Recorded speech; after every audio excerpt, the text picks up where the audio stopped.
Kurumirira kwambatira kwa namba ya ikuu ciumanite na mitino barabara-ini nene ya kuma Gilgil guthii Nyahururu gicigo-ini kia Oljororok kaunti-ini ya Nyandarua, aikari na atongoria a makanitha mwena uyu ni moritie ruhonge rwa Kenha kurumbuia barabara ino na njira ya gwikira maruri na mituro ya kunyihia thibidi niguo kunyihia mitino.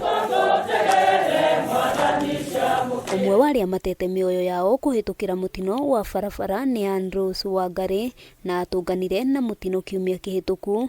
Aikari makiuga ihinda ni kinyu barabara ino ithondekwo amurĩrĩti rita ria mbere mutino ta uyu urahanika. Cucu arahurũkire haria arabatie gukorwo akiambia kuria matunda make tono mwithi ithe tiguo. Matura maria mitino ino ikoretwo ihiriirie ni hamwe na gwa Kahii, Museveni hamwe na Oljororok muigi ukienda thirikari itacukia makinya ma naihenya ma gutigirira barabara ino ni yathondekwo na njira njagiriru.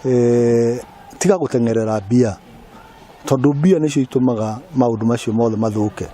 No githie na rugendo ru urathii ri mikaga sure kana hakikishage ati ngari yaku iri in good condition. Hamwe no guo aikari morotete thirikari na kugo na thengia wa gukorwo magiteta barabara ino ithondekwo gutire makinya makinyukitio na riu muingi niguo tigitwo na Minyamariko. Wathomithirio ngari nigetha twarithagia wega barabara twarithia uria wagirirwo nigetha na njira gutwarithia wega andu aria angĩ ona ukamahe gitio na ningi uka avoid kana ukeherera mitino iria ngitukora. Handu-ini ha Kameme TV ritwa riakwa ni Wambui wa Njuguna.